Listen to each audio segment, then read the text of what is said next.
Welcome back to IELTS listening practice session with Banke. Make sure that you read the instructions carefully, listen once only, and try not to miss any answer in this part. Alright? And ensure that you write your answers in uppercase because you will not be there to explain to the examiner if he or she cannot see what you've written. Read the instructions and aim for a 10 over 10. All the best! Section 2. You will hear a woman called Alice Bustle talking on the radio about the Dolphin Conservation Trust, an organisation which tries to protect dolphins. First, you have some time to look at questions 11 to 15.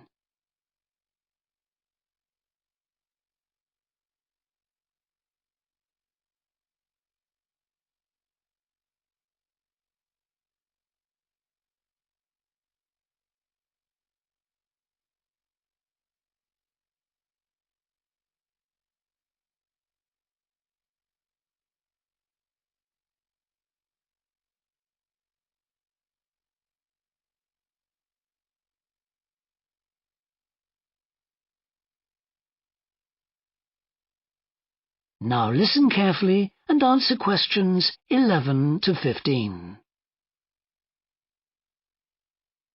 Today we're pleased to have on the show Alice Bustle from the Dolphin Conservation Trust. Tell us about the trust, Alice. Well, obviously its purpose is to protect dolphins in seas all around the world. It tries to raise people's awareness of the problems these marine creatures are suffering because of pollution and other threats.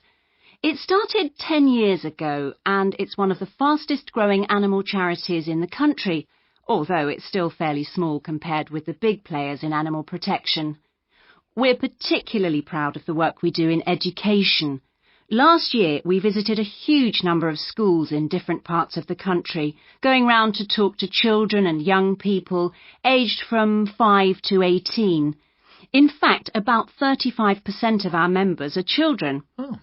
The charity uses its money to support campaigns, for example, for changes in fishing policy and so forth. It hopes soon to be able to employ its first full-time biologist with dolphin expertise to monitor populations.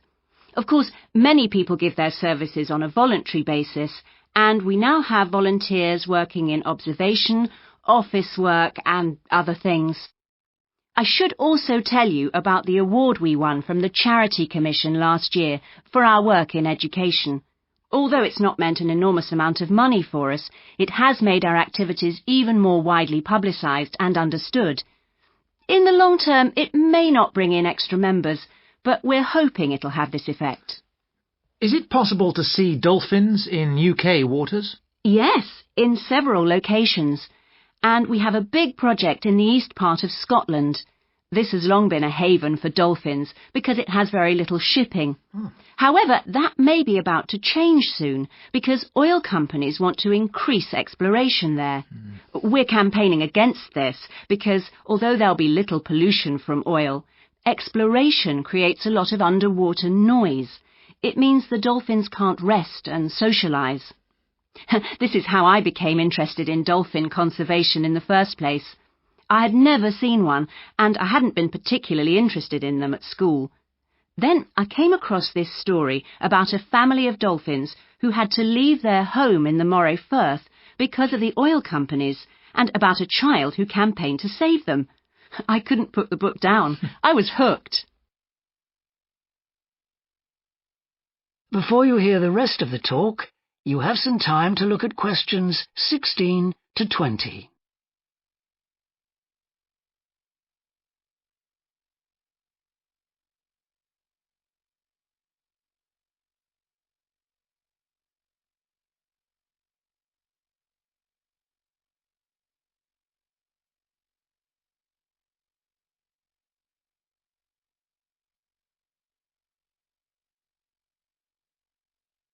Now listen and answer questions 16 to 20.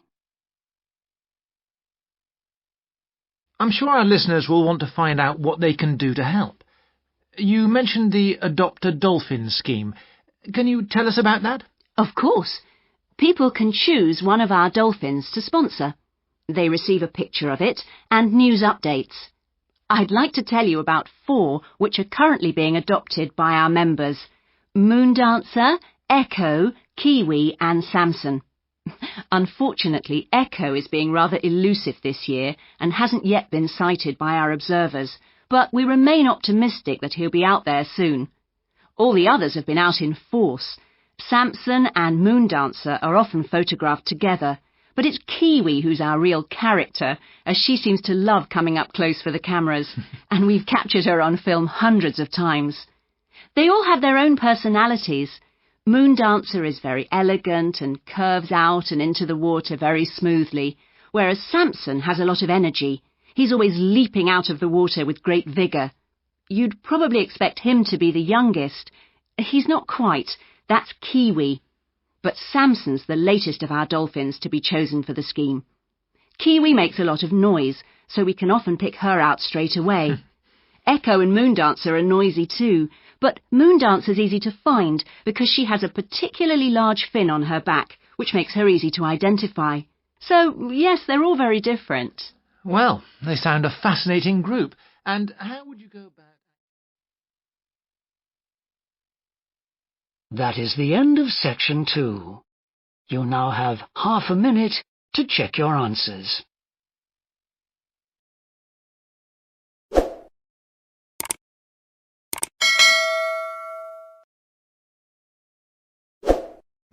Now leave a comment below to let me know what you score, and if you missed any, make sure you reattempt it again. See you in the next video.